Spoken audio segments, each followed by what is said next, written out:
título.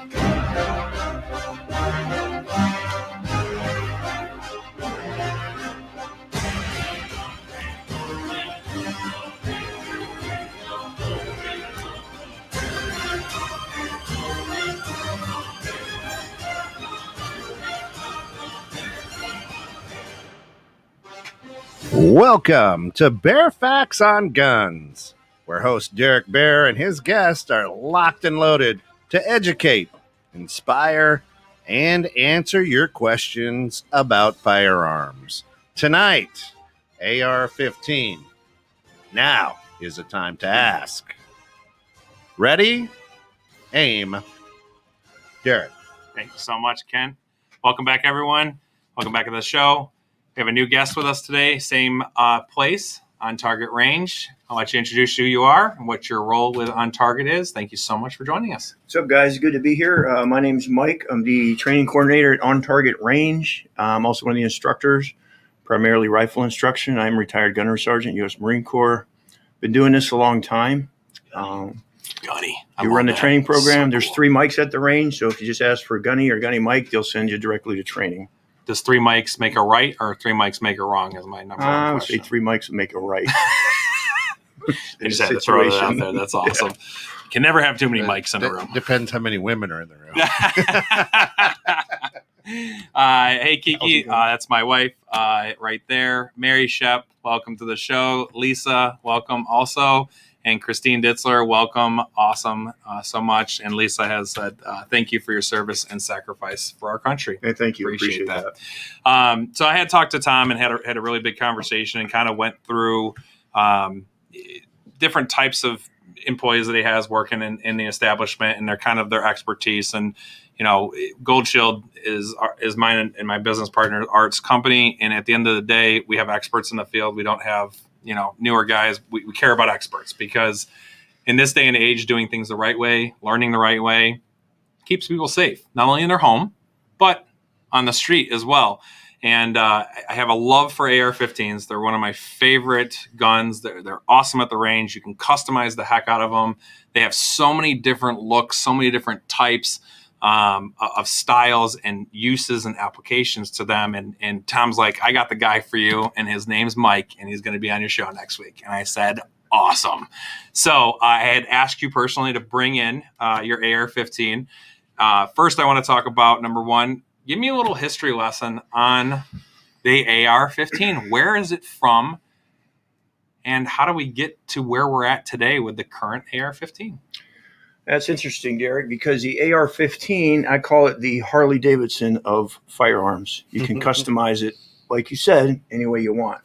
It originally came about in 1959. A gentleman named Eugene Stoner. Travis, is that? That's my son. Oh, that's cool. Hello, Travis, down in Atlanta, Georgia. And Jessica and Mom Carolyn. Wow. That's fantastic. Welcome, Magda. Hey, Albert.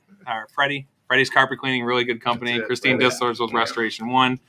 Mary Shep's with Office Max. So sorry to interrupt. I saw he's like, welcome, Dad. And I said, I don't have any kids. So I got nervous for a second. Got one. And I've lived in 30 states, and Atlanta's on my list, and still worried every day about what I'm going to find one day. So just kidding. Go ahead.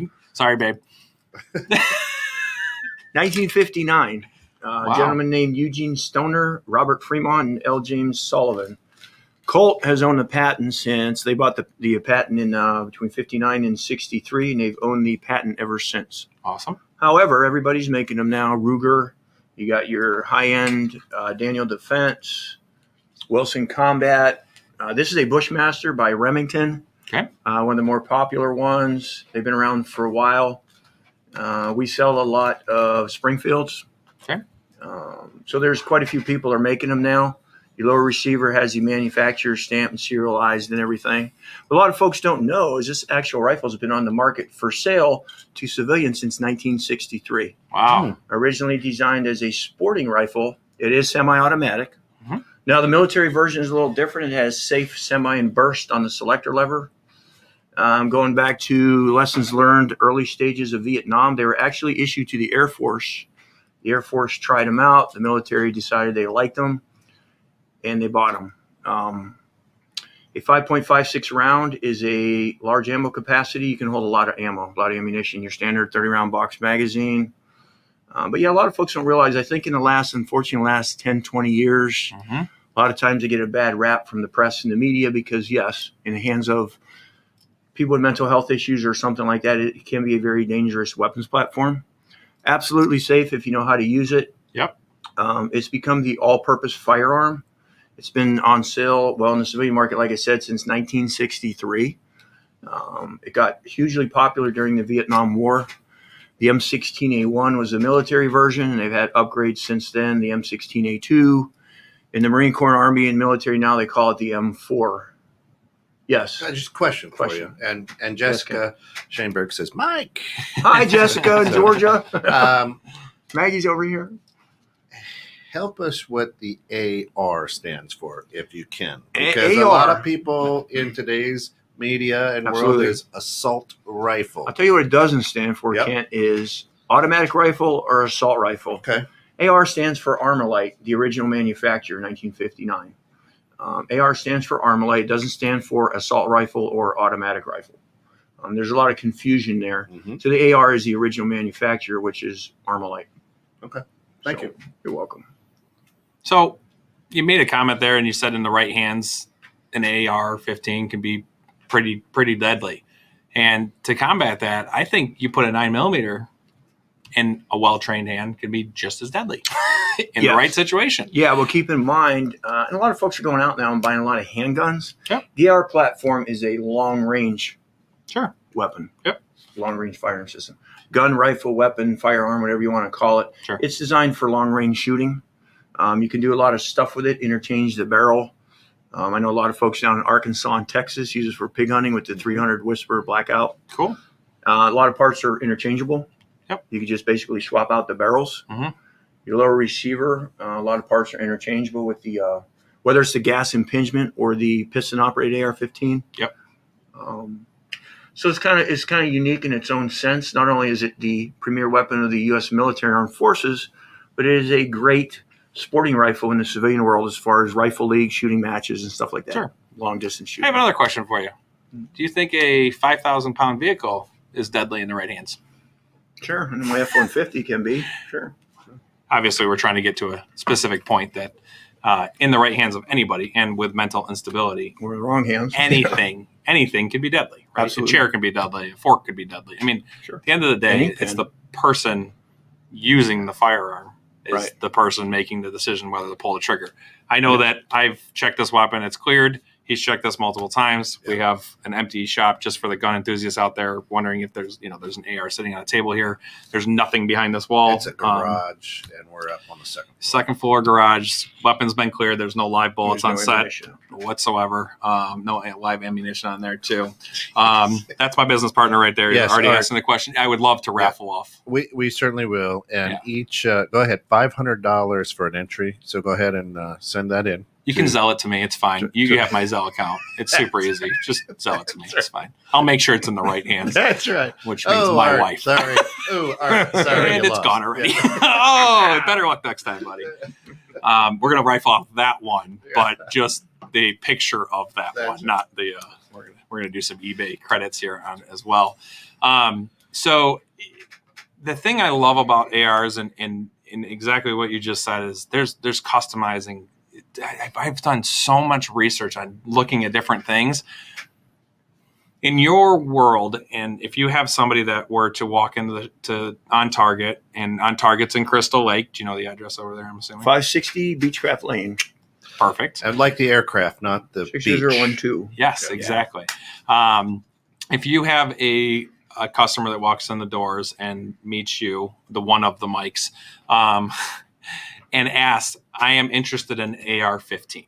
What types of questions would you then respond or try to ask to educate the people that would be looking for that specific? What I normally do, Derek, is a lot of folks come into the range with, the state of the nation now, the state of the world, trying to leave politics and everything out.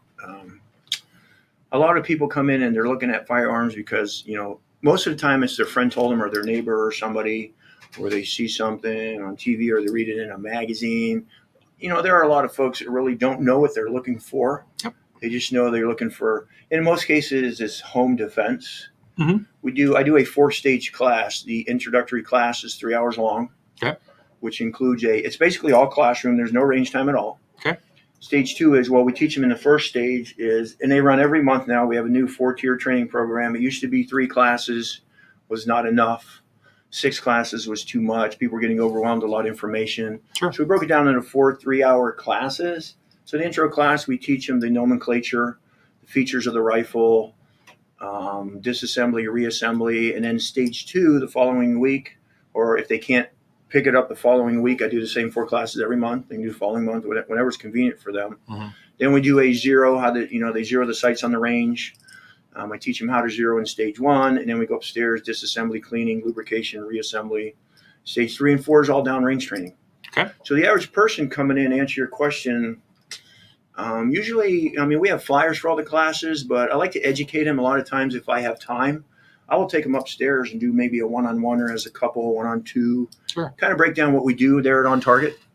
And then we get them to the introductory class. And a lot of folks just do stage 1 and 2. At the end of the day, they just want to know how to shoot it, zero the sight so it's accurate, clean it, lubricate it, and put it back together. Beautiful. It's a very proficient class.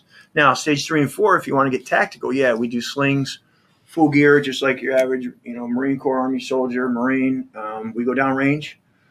You got to have magazine retention. You got to have a sling. You got to have all kind of tactical stuff that we sell, I think, at a pretty reasonable price. Yep. Agreed. So I would say probably half of those students, I keep a list of my regular shooters. Right now I'm at 58. I break them down into 4 to 8 shooters a class. Wow. Maggie assists me in the large classes or most of the classes. Beautiful. She's real proficient with firearms and she knows what she's doing down there downrange. Beautiful. And it's an eye opener because now you have people that have, you either got people that have never shot a firearm in their life, mm-hmm. or you got people that have only shot from the table. So now if you go into 3 and 4 and you want to get tactical, now we take you down range and you're shooting moving targets. You're doing low visibility shooting in the dark. You're doing multiple target engagements. You're doing shooting positions. You're doing skill building up drills, line drills, all kind of cool stuff. Yep. So it's a very expansive weapons platform. I think personally you can do a lot more with the AR15 platform than a handgun. You do a lot of holster stuff with handguns too.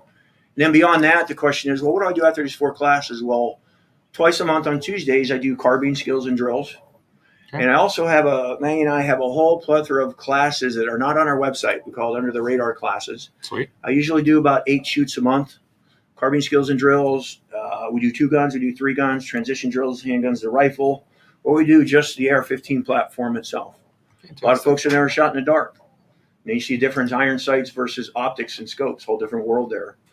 So, and then you talk about, maximum range, maximum effective range, stuff like that. Yeah. So they're learning a lot of stuff in 4 weeks, and we provide them the opportunity to build on those skills in month-to-month training. Perfect. And safety is key. Safety is critical. We preach firearms safety because we are all responsible firearms owners. Sure. So you gotta include that in the class at all times. Perfect. I do have a question from Mary Shep here. Yes. I don't know if you're a concealed carry instructor, so I do apologize if the question isn't section towards your expertise. So if you don't have a concealed carry license, can you be charged for a crime simply for transporting a gun from one location to another, moving, etc.? Here's the breakdown between, and I teach this in every class as well. There's FOID card in the state of Illinois, mm-hmm. firearms owner identification, and there's concealed carry. We have a lot of senior citizens coming in. They don't have the dexterity in their hands. So a lot of times just for handguns, I don't want to get off topic, but sure. A lot of times I send them through, encourage them to do concealed carry so they can have a loaded firearm. But as far as transportation, is this Illinois specific? Are you asking? I always focus the show on Illinois right now, just because we don't. I don't really care. That's where we sit. Yeah, it's where we are, and okay. and it really is relevant for the Facebook people out there. These are people that will be in your stores at some point. So at the end of the day, I want to make sure we're paying attention to our laws. It's too much work to go through and focus on 50 states and try to figure out what laws are changing in each state. It's hard. Okay. Send us an email. So send us an email. Let me break that down real quick because I do cover this. Now, this is all part of the concealed carry class. I do have concealed carry permit, but I have 5 concealed carry instructors. So I do everything but concealed carry, and I do primarily rifle stuff, but nice. I do a plethora of handgun stuff too. Here's what it is. If you have a FOID card in the state of Illinois, you can transport firearms and ammunition with the gun as long as it's in a case. Now, you cannot introduce ammunition into the firearm unless you have a concealed carry permit. So yes, you can transport firearms and ammunition in the case with the firearm, but you must have a FOID card in the state of Illinois. And you can't go wrong if you follow the law of the land, abide by the laws. There's a lot of flexibility there, and all you have to do is do it legally. And absolutely you can, as long as you have a FOID card. So a little bit earlier, you said you do carving. What or carbine? What was that? You got Carbine rifle. Carbine. We call it carbine. Carbine is military grade rifle, Okay. as opposed to shotgun. I have some, 270, 30-06 deer rifles with scopes. Those are, when you think of rifles, most people think of bolt action deer rifles or scopes. Or carbine is a rifle also. But Ken just did a shotgun pump action instead of a bolt action. Is I love you, Ken, to death, honestly, because he's trying, honestly. And Ken's not a gun owner, right? So at the end of the day, like, he's learning just as much sitting with us, which is cool. And I'm going to pick on you because I care about you. So we also do Kent AK-47s and ARs. Okay. Carbine is a high ammo capacity semi-automatic rifle, military grade, but also civilian. It just holds more ammunition. Mm-hmm. So why on God's green earth would I want that AR-15? It is a multi-purpose weapons platform. You can use it for not necessarily deer hunting. I know some folks down in Arkansas and Texas, they put the 300 barrel on it for 300 blackout or whisper, it's called. Okay. Different chambered round. It's used for pig hunting, boar hunting, hogs, stuff like that. Shooting matches, shooting leagues. Maggie and I have done past few summers. We spent 2 summers doing 2 and 3 gun competitions up at McMiller's in Eagle, Wisconsin. McMiller Sports Complex. Great place, great people. That's the outdoor one? Yes. Yeah, about an hour from here. Yeah. Yeah, it's about an hour from here. Shooting matches. It is a match grade rifle competition shooting. Okay. A lot of competition shooting. We do have a lot of leagues at On Target Range. We have 3 different women's leagues. We have just combined Tom and I have discussed about, we might as well make the AR-15 a league because we have so many shooters. Okay. And, 1, 2, and 3 place usually get either a trophy or a plaque or something like that. Every shooter who... Oh, that's it. We're done. I want a shiny thing on my wall. Every shooter who pays to compete. I got a ribbon I can give you. Some free range passes for just doing it. So. Just for participating. Right. So I've never been participation trophy. Never been to On Target. Never visited 560 Beechcraft Lane, Crystal Lake. The range. So you said this is a long range. So is there a different, like, and this is what I'm envisioning, like bowling alleys. Well, when you talk about distance, Ken, there's maximum range and there's maximum effective range. Will the bullet travel 800 yards? Sure. Will it travel 800 yards and actually have the punch or the knockdown power? Probably not. Okay. I know in the Marine Corps, we qualify every year at 2, 3, and 500 yards. So dialed in at 500 yards on the windiest of days, the worst weather conditions, it's extremely accurate rifle. It weighs 8.8 pounds with a loaded 30-round magazine, so it's a fast, accurate rifle. Extremely light, extremely fast. When you compare it to the old M1 carbine or M1 in World War II, it's about 2, 3, maybe 4 pounds lighter, fully loaded. Okay. And it's pretty basic rifle. I mean, other than there's 3 major groups, the upper receiver, lower receiver, and a bolt carrier group. That's it. When you take the bolt carrier group out, what I call the guts of the rifle, there's only 6 parts. Less the bolt carrier and the charging handle, there's only 6 parts. Okay. It's fairly simple to disassemble, reassemble, and it's actually interesting to watch in a class because, the first time, a lot of folks don't grasp it. Sometimes you got to do it. It's all muscle memory. Once you get it down. Go ahead. I was going to. You got to make sure you grasp it correctly. That's it. Make sure you got a firm grip on it. That's right. So it's a pretty simple rifle. So yeah, so I think because when I'm visiting the media and listening to the news and things like that, I mean that's what I hear is why on God's green earth would any why would they want one? Yeah, nobody needs that, right? So that's why I ask because these and not being a gun owner, these are questions that come up. The first thing that pops in my head, they're a lot of fun to shoot. Okay, they're a lot of fun to target shoot. Yeah, so much fun. And you could actually dial in sight, scopes, all kind of cool stuff. Now, were you a gun enthusiast before you went into the Marines? Not at all. Not at all. I was into baseball and motocross. No kidding. I don't think I ever shot a BB gun, stuff like that. Now, my Right. family in Ohio, unfortunately, my father did not allow guns in the home. Okay. I joined the Marine Corps on a whim because I had, no college. Actually did 4 years in the Air Force back in the early 80s, got out. Good. Lived in California for about 6 years, doing that. And then I was like, I actually enjoyed the military and the structure and the discipline and the travel. I went in the Marine Corps. Yeah. And, the Marine Corps keyed me in on. So what was it different like? weapons platforms. Then my question for you is, And there's a good okay, question up here too, actually. To go ahead and ask your question, one? Kent. But then I want to no, touch. go ahead. I can come Are you back. sure? Okay. Yeah, yeah. So Art asked a really good question, and it's always been one of my questions. For me personally, I'm going to give my answer real quick first, and then I'll let you dive into the difference of it. But which rifle is better in your opinion, AR-15 or an AK-47? And my personal preference is I do not like the look at all of an AK-47. At all. Really? I for whatever reason, the styling on it and the way that it's shaped and how the magazine is elongated, and I'm a very visual person. I love aesthetics. I love how things me look. too. And it's so weird because I'm a huge AR-15. That thing is the sexiest thing ever made. Yeah, I think If you want to know the answer, I know I'm talking about sexiness at a piece of metal right now. Yeah, I don't care. Whatever. Don't ask him to stand up and draw on the board. Right? Yeah, no. Yeah, excuse me real quick. So at the end of the day, it just doesn't.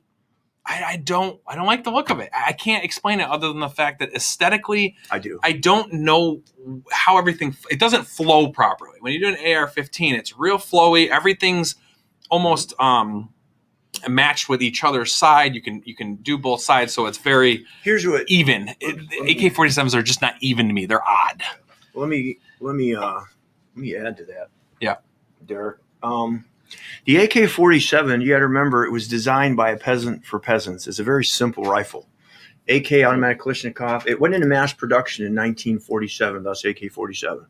Now, the AK-47 was designed. So much information. One of the gentlemen who actually fought in the, I want to say, Battle of Stalingrad or Kursk, one of those major battles when the Russians were fighting the Germans in World War II, he actually combined the German Sturmgewehr, the STG-44, and the American M1 rifle, the rotating bolt. He put those two together, and he designed the AK-47. So it's like the DeLorean of guns. No, it's kind of rough. It has a real loose tolerance. It's designed for very Arctic cold weather climates, mud, slush, and snow. My only issue with the AK-47 is it's heavy. Okay. Now the Russians have since went to the 5.45 round. They kind of looked at the American 5.56. Hey, Art, did you switch over to that yet? Because he just said the Russians did that. So was I not supposed to say that? No, you're absolutely okay. Ukraine. He's Ukrainian. He's Ukrainian. I'm just picking on him. No, he's only 6'7". Well, he's American now. He is Speaking of American that, now. God bless you. Yeah, God bless you, dude. But And I'm very back, proud of you for that. The AK, I'm not real. It's interesting because the sight adjustments are the opposite of the AR. In other words, your front sight tip is adjustable for, can go windage side to side, and your rear is your elevation. Whereas the AR platform, this particular rifle with the carrying handle, has windage and elevation.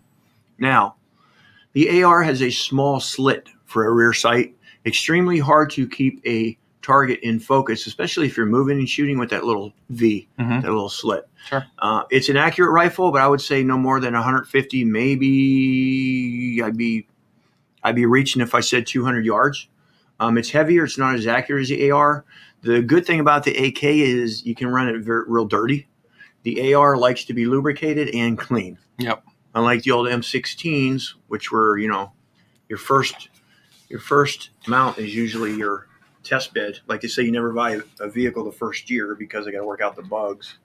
And I want to make sure everything's well lubricated. I think the AR is, in a perfect world, I like to have a few of each. So good. Yeah. Guns and The AR sex are likes to be amazing. well It's so lubricated. cool. I can't get over it. barrel. It's so amazing. Barrels, shit. It's Yeah, personal we're good. preference. I have probably 52 AR shooters, I think, and maybe 6 AK shooters. So that may tell you something there. Do you, when you're doing the training classes, do you put the ARs with the AK-47s as well? Because obviously, it's just personal preference at that point. I feel like they both they have similar qualities of it. So I guess in your professional opinion, would an AR-15 and this is going to be such a loaded question because I kind of answering it already because it really just depends on the situation. If you're talking speed, I've seen AKs. They're a little slower to reload. You got that tab, you got to turn, you got that charging handle. A few less operating features. Okay. All you got is a safety lever and that charging handle. Mm-hmm. You don't have a bolt catch. You don't have some of the features on the AR15. The AR the AK is a basic weapons platform. It's very simplified. The AR-15 is a little more technical, I think. A little more switches and levers. Nothing anybody can't overcome with proper training. I mean, I like them both. Sweet. If I had to go into combat, I've done 2 tours in Afghanistan.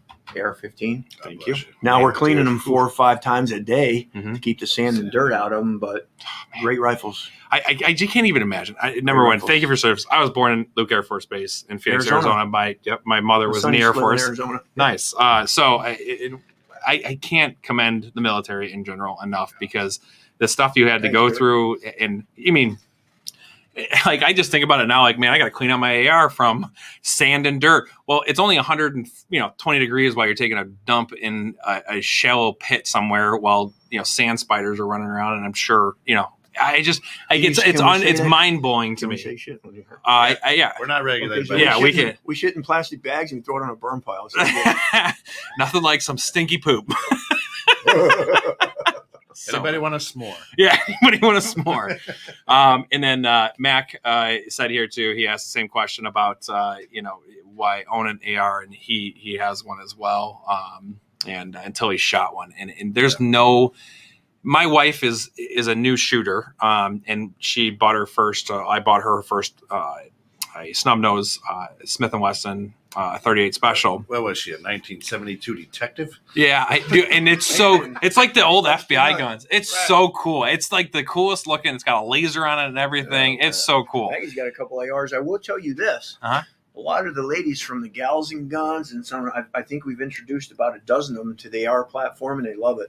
And that's why I keep telling my wife. So my wife will not shoot my AR. She's scared of it because it's a big boom that comes out of it, right? Less recoil than a 9mm. Thank you. And that's why I'm like, there's a huge spring that literally compresses all that recoil, and you don't feel anything. And it's funny because every time we go to your guys' range, and my wife is laughing right now, she does love it. She loves the look of it. She'll sit on the couch while I'm cleaning it or going through and dressing it. And she's like, can I just hold it? I'm like, yeah, I mean, you're always welcome to hold it, babe. How about the AR? Oh, yeah, exactly. This is amazing. I love every minute of this. So at the end of the day, I guess when we go to On Target and we go there, and it's happened a couple times where I have a 308 LLR Thompson Performance that I just bought. I'm going to be bringing it on the show. What's that? You got a bipod and everything? I got a 50 millimeter scope on it. It is literally I'm trying to hit a mile shot with it. So I'm going to work my way up, and I know it's stretching every aspect of that firearm as far as possible, but I've seen it be done. And I want that on my bucket list. Gotcha. So for your non-gun owners out there, literally for me, it just comes down to a pride thing that I can say I hit a mile shot. Not many people in their life can say, I've worked my way to that. No, it's like a hole in one for a golf. 100%. Right. So this is like a hole in a par 5, though. Actually, when I teach super hard. The fundamentals and the mechanics of shooting, I golf. Really? It is golf, yes. Yeah, you're keyed in on that front sight tip, just like you're looking at the ball. When you do your drive off the tee, you're not looking down range. Right. You're looking at the ball like you would a front sight tip on a rifle or a handgun. Huh. It's interesting. So, Mike, you're awesome, right? You're more than welcome to come back on the show anytime you want. Love to. Thanks, so that's a bolt action, obviously, and it holds 10 rounds inside of it as well at 308. And it's funny because if I were to bring my AR out versus my LLR, if technically speaking, that LLR is way, way more accurate, way, way more of a precision rifle than my AR-15. But yet people keep talking about AR-15s. I don't know if I agree with that. At what range? You're talking beyond 500 yards? And that's where he's an expert, and I'm not. So, yeah, behind 500 yards. Okay? Probably so. Correct. At 500, I can match you with an AR-15 with iron sights. I highly doubt I could match you at 30 rounds or 30 yards. Oh my gosh, I can't talk now. With a scope. With a scope. I just rubbed it in. Right. He's dug that in a little further for me. You're a shooter there. I am, but I am definitely, I would put myself in an advanced category. I would not put myself in the expert category. I don't spend enough time at the range. I would love to. Number one, ammo is super scarce. So right now I'm kind of holding back. Number two, I also don't believe that that's an excuse because I do want to go to the range more. It's starting to come back slowly. Yeah, I just got a bunch of emails. The today. cost. Yeah, I mean, any supply and demand conversation is going to be around cost. And at the end of the day, I don't want to lose that technical skill, the muscle memory, especially being a concealed carry holder and a responsibility to not just myself, but to the public in general. I need to be able to use my firearm properly. And I do I tell all my students, it is a perishable skill. If you don't use it, it goes away. You will lose it. Yeah, any muscle memory. At a minimum, shoot. I would like to say twice a month, but because of the cost of ammo, obviously it's not. It's not crucial because people that paid $7 a box are now paying maybe $36, $37 a box. So at a minimum, if you can get to the range at least once a month, shoot 50 rounds, that's great. But you're keeping your skills up, your skill set. Yep. So my dad is a huge supporter in everything in my life, and I love my dad for that. So he bought me a reloader this year for Christmas because I had looked at a couple of them, and I'm like, okay, ammo's getting scarce. And I'm like, okay, well, I've always wanted a reloader. My grandfather had a reloader on there as well growing up. So we used to reload 12 gauge all the time. We'd go skeet shooting, and it was just a super cost effective way, 20 years ago to still do that. So obviously right now I can't even get primer. So I haven't even used it yet because I have the shells, I have the wad, I have the double-aught Bach that I have to put inside of it. And the one piece that I'm missing to put the whole contraption together is the stupid primer right now. Primer and it's caps. like, that's it. You can't get them. So here, can I touch on that, Derek, real quick? Of course. When the toilet paper crisis hit, I call it. I say in all the classes, get a laugh out of the students.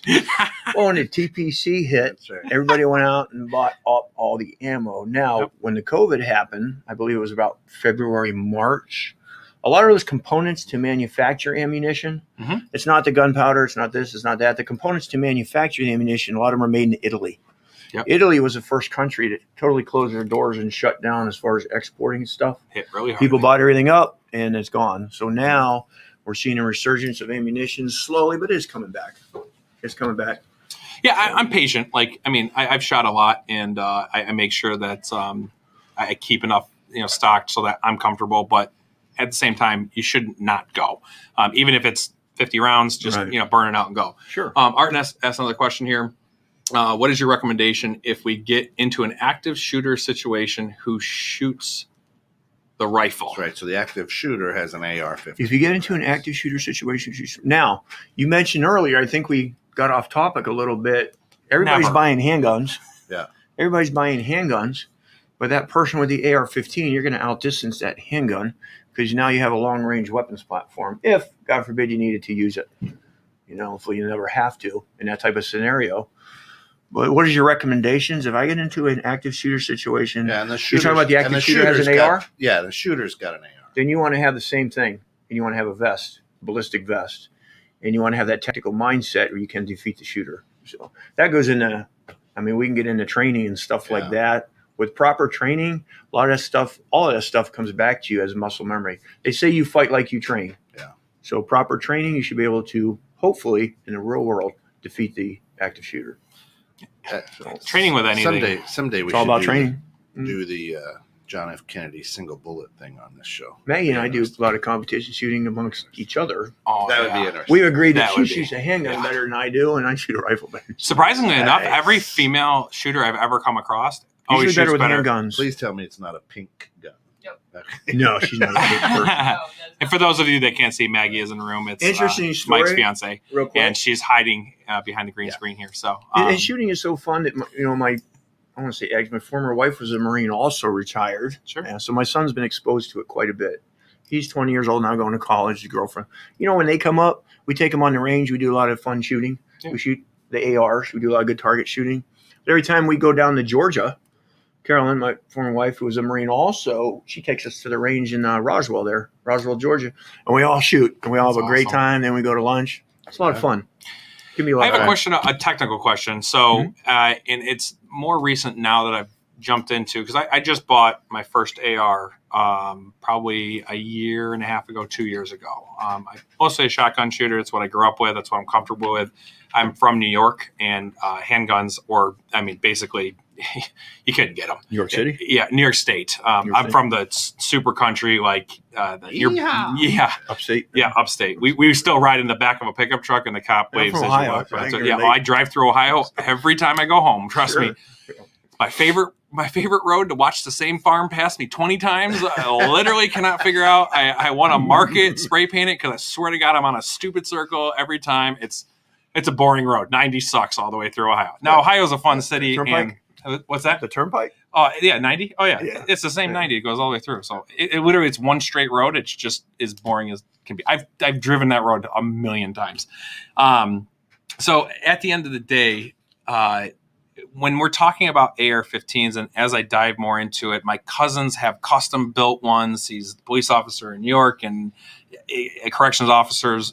Like, piston versus gas. Can you explain? I know, because it's one of those questions. I can sit and do research, but I'm just going to ask you because. So here's the simplest answer to that, and then I'll get a little more in depth on that. Is if you don't want to clean your rifle every time you shoot it, spend 2 or 3 times as much and get a piston operated AR-15. But the breakdown is the piston operated AR-15s. They run a little bit cooler. Now I've never had a heating issue overheating with ARs. Mm-hmm.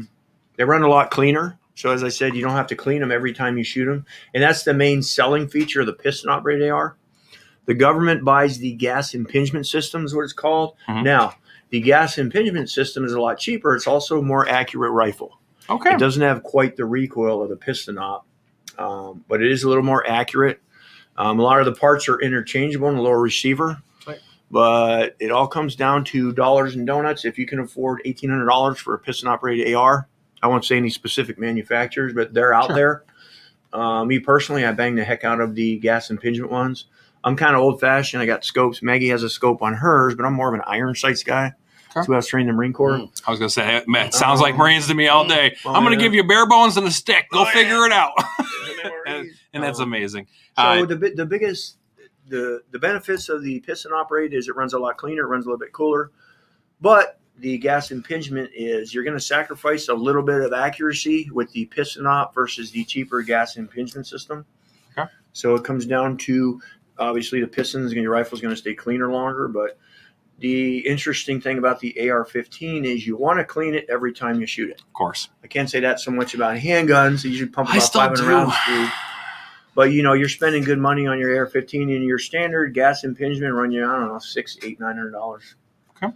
So Pete says, love my 22 LR and my 12 gauge, my faves. Yep. My brother just picked up a 1954 Enfield 303.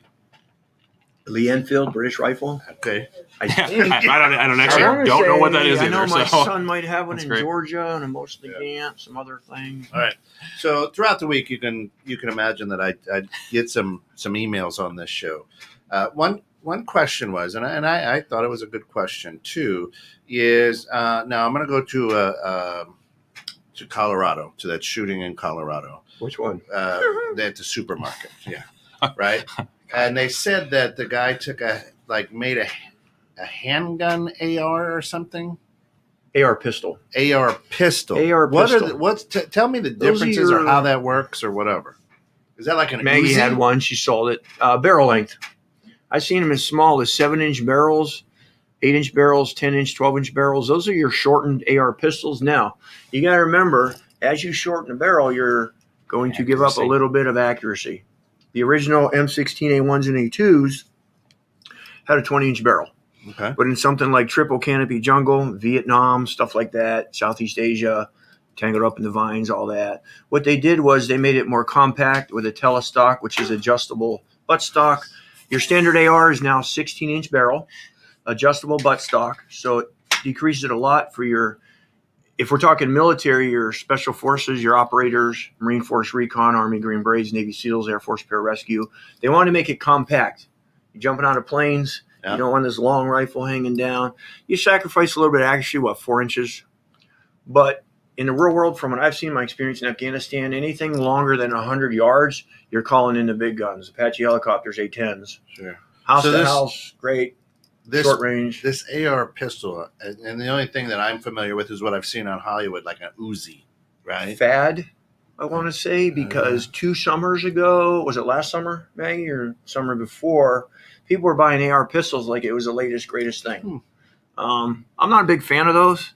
I think it was more a kind of a fad thing than anything because they're super loud. Okay. Extremely loud. You got to remember the noise of a firearm. Any firearm, handgun, or rifle is the gas pressure. It's not the bang. People think the explosion when the firing pin hits the primer. It's actually the gas pressure that comes out behind the bullet. Any firearm, by the time you hear that bang and that firearm recoils, that hole's already through the target. That bullet's long gone. Okay. Those AR pistols are extremely loud. People like the noise in the muzzle flash, and they're kind of cool. Now, I will say this, for a home defense gun platform, getting around corners and stuff, tactical, sure. But you're sacrificing some accuracy there when you go with the shorter barrels. Yep. I think it's kind of a niche market like Jeep Wranglers or Harley Davidsons. Yeah. So this guy bought that, and then he put a stock on the back of it, And he wanted to shoot on the pistol side on the range. Too loud. Yeah, right. Okay. Muzzle velocity too fast. Too fast. Interesting. Okay. I think the whole point of what they're trying to get at with that is just the concealing a high-powered rifle is what they're trying to attack, I guess, because you're shortened barrel, shortened butt stock, you or bump stock on there and stuff like that, or adjustable. It becomes almost concealable. So you have it's like hiding an LS3 motor in a Civic. So it looks, small, but it's got a Chevy. Big, small block 454 is best ever. Chevy. I used to do a hot rod. I don't know about that. 454 is the best motor on the planet. I gotta say. Sorry. You think so? I thought it was 396. No. I'm a big 454. That engine is in Chevy Suburbans forever, and I still see them on the road to this day with 500,000 miles on them, driving great. So I don't know. I'm a big car guy. Rocket power. 442. You know what that stands for? 4-barrel, 4-speed. Positive traction. Drive. There you go. We talk about we're getting way off cars. What makes this such an effective rifle. We're talking about muzzle velocity. You're talking about 2,800 to the most I've seen was 3,200 feet per second in a rifled barrel. So when that round hits soft tissue, it causes what's called cavitation. Expands, contracts, blink of an eye. It's designed to tear up your internal organs, bleed out internally. It was designed for the military to cripple and maim on the battlefield, thus more casualties. It's an extremely effective small round. It travels extremely fast, and it's spinning. So when you ever seen those gun shows with the gel blocks, where a round will hit and go. Now an AK round, straight in, straight out, doesn't hit any vital organs. Going to exit go in about the size of smaller than a dime, come out about the size of a quarter. If you don't hit any vital organs, stop the bleeding. I wouldn't want to get hit by either round, but it's a nasty little round, that 5.56. And they also make the 223 round, which is the civilian version of the 5.56. But the muzzle velocity, higher than AK, 3,200 feet per second. That round is traveling extremely fast. So when it hits, it tumbles. It's crazy. Interesting. You want to pull up Travis's comment here, too? Round, Yes. Sorry about that. Is that mine, Travis? Yeah, it's you, Travis. I'll let you read it. Travis. We have a 1940s Landfield Zedit MK3, the sniper version that fed our mom's side of the family when they grew up in Canada. Mom grew up in Canada. This is true. Sorry. I don't know if he got that from me. I got it for him, or Mom got it for him. Yeah, there's a 303 in the family. That's cool. But what I read here is that this gun has fed their family. You know what I mean? Like you've literally done, especially in Canada. Hunting. It's super rural. There's Canada, obviously, Toronto, and Quebec, all that. So again, I don't own guns, right? One of the original founders of this station, owned a cattle farm down in Greenville, Texas. God rest his soul. Sure. And we had our annual meeting down there, and we went out on the back 40 to his gun range, and which had a big mound of dirt behind it and whatever. And I got to shoot an AR-15. Now he has it for what you had said, the wild boar. Wild boar hunting, because they ruined the land, and then they root it up, and it's bad, right? Sure. And they can fly in helicopters and shoot too. Anyway, that's not badass at all. But no. right. But That is badass. But I know. now the interesting cool. now the interesting thing is we had a 22 revolver, I guess, or pistol. We had Glock 9, and then we shot this. Now I was horrible with the 9mm. I was. They say I triangulated really well with the AR-15. I don't know what that means, but I was like, okay. Talking about shot groups? Yeah, right. I guess I don't know. You know better than I do, right? And the 22 pistol, I was pretty good. Now, I killed the big mound of dirt that was behind it. I hit that more than I hit any target. But what was impressive, I think, about the AR-15, it was a pretty comfortable rifle to shoot. I mean, the concussion was impressive coming off of there, and we had ear protection on, and it was still loud as anything. Even outdoors? Yeah. It's a loud rifle. Yeah. Louder than handgun. It's got a big gun. It's got a big bang to it at the end of it. And that's what I was talking about with On Target. We when I went there, and it's not just On Target, it's other ranges too that I bring my AR-15 with. And it literally comes down to new shooters come in and they get so nervous about it. I love, obviously, the noise. I actually feel safer downrange with rifles and handguns. Yeah, me too. It's easier to muzzle somebody with a handgun. They don't move things around, and you kind of can. It's just easier to see intention. So we're on slings downrange. Everybody's got rifle retention. The rifle stays on you the whole time on the sling. Nice. So yeah, and I love the training programs. And our biggest advocacy comes down to safety, right? We want to make sure everybody's safe. Absolutely. Everyone buying a lot of firearms, a lot of guns, proper training in anything you do. You don't just go get your license and you jump on the road for the first time and I'm just going to try this out and put a whole bunch of lives in jeopardy.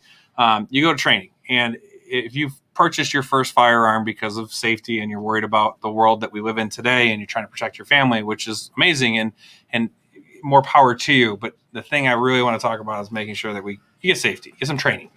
Okay. And the first thing I say in my classes when I do the introduction, Derek, is we go over do you want me to say them? Yeah. Firearm Please. safety. Oh, yeah. Treat every firearm as if it were loaded. Yep. I get this straight out of the Marine Corps manual. Treat, never keep. Treat every firearm as if it were loaded. Never point your weapon at anything you don't intend to shoot. Here's a big one. Keep your finger straight off the trigger until you're ready to fire. Keep your weapon unsafe until you intend to fire. Know your target and what is beyond. We added that on the range because we're at indoor range. But I always tell my students, any firearm is absolutely safe if you know how to use them. For sure. And that on target, we want to get people over that. I've only had 2 students in a handgun class who went down range, took a shot, and it's not for them. It's like motorcycles or golf or anything else. It's not for everybody. Sure. But I always emphasize that firearms are absolutely safe if you know how to use them. Yep. So getting a lot of my greatest accomplishment, or, we're not there. I think a lot of us, like Tom and myself and the instructors and the staff downstairs, we're there for customers. We don't want anybody going out on the range if they don't feel, and I say it like gals and guns, guys and guns, gun couples. If you take this first initial class, this is your introduction to firearms. It's basic handgun. Mm-hmm. You want to build from that. Concealed carry, basic handgun. It's a beginner class. You see people come back for renewals 5-6 years later. You can tell they haven't shot in 5 or 6 years. They don't keep their skill set up. Sure. But I always say firearms are absolutely safe if you know how to use them. Yeah. And we get them over that hurdle. And you want to help Pete there? Question. Yes. So Pete just said, just a reminder, arms out in the studio should have the mags out and the chambers flagged. Mags out, chamber flag is internal, it's inside. There you go. So we're Sounds good. Yep. And we did talk about that at the beginning of the show. And we started the show like that, Pete. Yeah, thanks for tuning in. Yeah, thanks, everybody. Appreciate it. He acts like he owns this station. I know. God, he's like your partner in We crime. have no live ammunition in the studio. Yes, exactly. And at the end of the day, we talked about where things were. Making sure that precautions. I love the term know what's beyond your target, because that really comes down to penetration. How far because the bullet just doesn't stop. I know there's so many penetration. I know it's cold outside. It's cold. Yeah, baby, it's cold outside. It actually is warm today. It was cold this morning, but not anymore. Get it talk about a snub nose. Never mind. Yeah, seriously, it's amazing. It's so much fun. We try to do the people that buy the ARs. I see a lot of the sales staff, they'll qualify you. Sure. And you got people walking out with the AR-15. So we have flyers. They usually call me upstairs if I'm not doing a class. I like to bring customers upstairs and kind of get a one-on-one. We got coffee. What is your intention? What is your goal? Let's get you into the introductory class, see if you like it. Yep. And then from there, the sky's the limit. Yep. And again, on Target, we've got free rentals Mondays. on Mondays. Free rentals. Yes. Yeah. And I always encourage, if you're going to buy a firearm, try before you buy. Oh, yes. I'm not there to just sell you a gun to sell you a gun. I'm going to qualify you, and I'm going to take you on the range a few times and see what handgun is best for you. We have a rash of a lot of senior folks coming in. They watch everything on TV.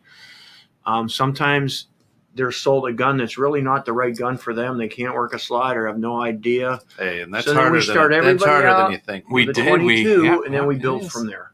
Yeah, I we look had at hand size. I look at dexterity in their hands. A lot of stuff comes into play with a proper firearm. That's amazing. Yeah, we had Kent try to rack. Who? Kent. Me. We had him try to rack Harder than my. you think. Yeah, so I brought my concealed carry is an M&P Shield 9mm, and it's got. I carry the same one in a 45. Oh, I said I do 45 is just it's heavy. I'm just not a. Doesn't look sexy in your hand. No, it doesn't. Well, It's not. They look aesthetically identical. Well, but they came out with it because it's bigger. It's got a bigger grip. Yep. It fit my hand better. So are you telling me I have dainty hands? We have a 9 Shield and a 45. Small hands, small feet. Oh yeah. I have tiny feet. Little shoes, little gloves. Big guns. Sorry, babe. Exactly, big guns. I like that. Tiny feet, tiny hands, big guns. Talks off and carry big sticks. That's right. If you had to give one piece of advice when purchasing an AR, what's the one question that would be most asked and most beneficial for your purchasing experience? If they're coming in to buy? Yep.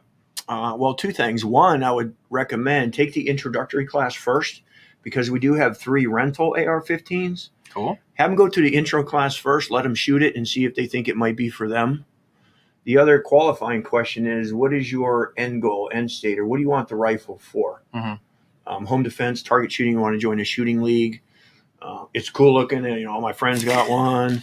What are your intentions to do with this rifle? And then then we can talk about after the introductory class if they like it.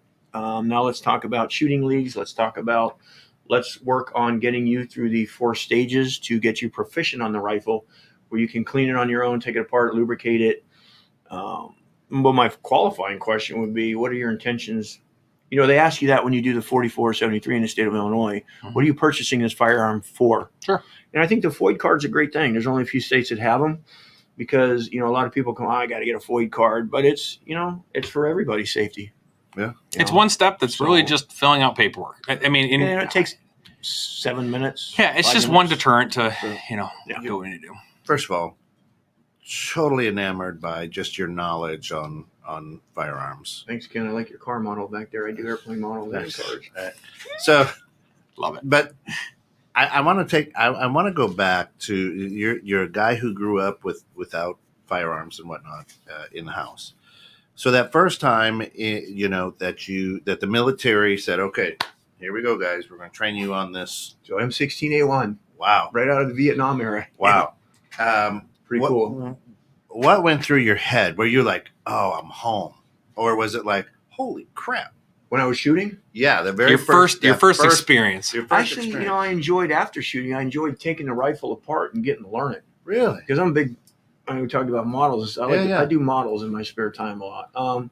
I like the intricate parts on the inside of the rifle. I like the stuff you can do to it. A lot of times I kind of compare it to a Harley Davidson motorcycle. Yeah. You can customize them. Yeah. Fully customizable.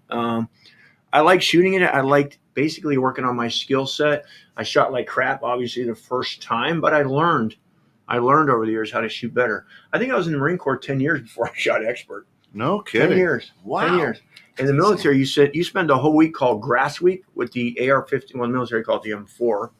You spend 8 hours a day laying in the grass for a week because they're trying to get your skeletal system and your muscles used to those shooting positions for an extended period of time. 8 hours in the grass. Just think about that for a whole week. By the way, we complain about a 40-hour work week in front of a computer. Without the rifle. I like shooting it. No, with the rifle. With the rifle. I like self-correcting, working on my marksmanship skills. Sure. Over the years, my shot group's gotten better and better and better. And then my last 10 years in the Marine Corps, 12 years, I needed a little over 20 years. Expert all the time because the Marine Corps taught me how to shoot. They really did. You go through a lot of schools to learn how to shoot. Yeah. Proficient shooters. And I think that's important to know because for especially people who are not for guns or people who choose not, it's their right. They choose not to have a gun, right? Sure. Just as it's your right to have the gun. Yep. You don't, it's not Hollywood. I don't walk into a pawn shop, pick up this gun, and kill somebody a mile away. No way. And they do jam, and you do run out of ammo. Like, what's that, John Wick? Never run out of ammo, never jam. Great movie, but not realistic. Pete went as John Wick once, the other owner of the station. Is that right? Yeah, a couple of years ago. That's awesome. But it is an interesting weapons platform, and we offer a huge array of classes for the AR platform. Okay, I see, and it's and I think that's so important in today's atmosphere, and what is happening in America. I can't say all around the world. I can only say here in America. Yep. And the hours that you have put in, the hours, Derek, that you have put in learning to take that, to understand every piece of that gun, take it, clean it, and then how it responds, on range, is important. I mean, you just to anybody who's out there and thinking perhaps of buying, a weapon, okay, I got a lockbox from Walmart. I got this. So when this guy comes in, I can pull it out and shoot him. Probably not. There's so much that goes into. There's so much training, and it's small stuff. So right now, I'm doing personally is holster training, and Uncle Pete just says I was way out of shape, older John Wick. I love it, so good.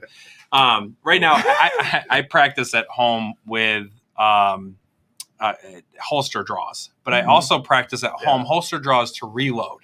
And what you need to realize is everything about gun enthusiasts, so people who really focus on the mechanicals of how a gun works, the precision it takes, the dexterity it takes, and the self-discipline is my favorite part. So obviously I grew up my mom was military. I tell people all the time, I didn't join the military because I had a drill sergeant as a mother. So I didn't need to. My life was structured from day one, and I didn't need to literally still wake up, same time, make bed, do that kind of stuff. So I get why the military is so beneficial. And to hear every military person I've met and have been involved in it, the amount of level of training that's gone into it is impressive. And one of the reasons why our country is amazing, right? Yeah. And we're free because of people like you who have sacrificed their time, their energy, but also are now educating and teaching people how to use it based on their military training, not for a military purpose, for safety, right? Which is what it comes down to. Absolutely, because when your skills come back to you. Exactly. When you're doing holster training and you empty a clip,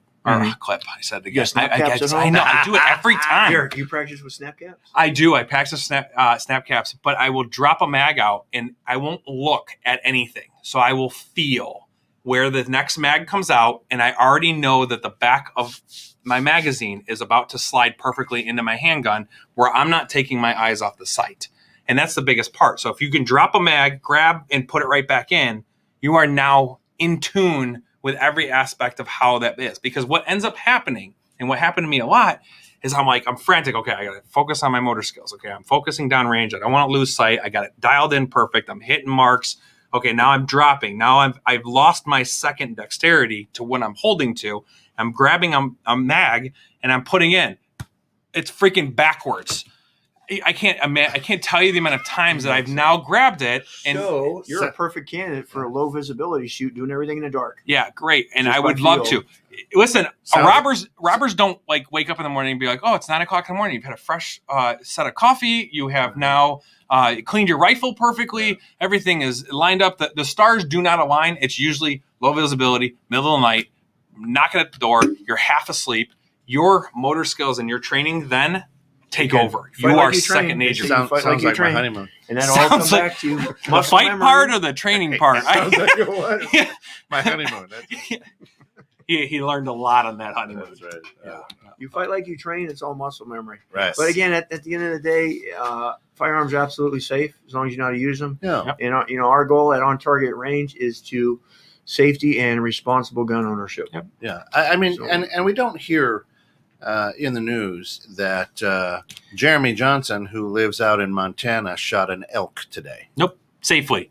And fed his family for and the fed week. his family Yeah, for the exactly. winter. Because bad news sells. Right. We don't don't get we don't politics. hear that, right? However, we do hear, hey, Derek went out and shot an elephant. Get elephants in Chicago. Right. Yeah. Oh, there are some elephants in Chicago. There's a giant elephant in Chicago right now. Yeah. Hey, how are you? So- Removes toilets Can too. we say hi That's to- right. can we say hi to the family in Georgia? He's up for re-election. He is up for re-election. Can we say hi to the family in Georgia? Yeah, please Yeah, go right go. ahead. Yeah, Travis, Shout out, Jessica, brother. Carolyn, thanks for watching. That's it. really Love you guys. appreciate And it. remember, you can always tune in to 216 the net. We've got we've got some good. Well, we have programs throughout the week. Oh, you have awesome programs. Yeah. If you guys have questions, you have topics that you want to really dive into, you have really good questions, and please, if you're a non-gun person, email us. Email Right there. me. Derek at thebearfactsonguns.com.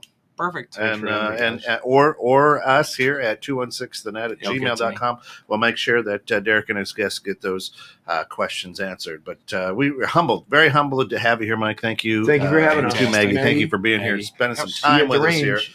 on a Thursday evening. Come back tomorrow morning, bright and early at 6 a.m. for Mary Catherine's Power Hour playlist, not Playhouse. That's Pee Wee's. And then at 7:30, we've got The Grounds with Giles Galt, where they talk just about anything from peanut butter to politics to whatever. And then Bridging Civil Tension at 9. And this is going to be a good one. Great show. This is going to be a good one tomorrow, so tune in. It is And then a at great show. 3:30, our good friend, Ask a Bookkeeper, Steph Conley, Love stuff. which is fantastic. And then Saturday morning, we've got it. Sunday, it's cool. So stop back, enjoy, and appreciate everybody being here. Thank you, Mike. Thank you. Maggie. Shoot straight, You see you at the range. You guys are great. Thank you. Take care, guys. Thanks. Tell me when we go off. Mhm.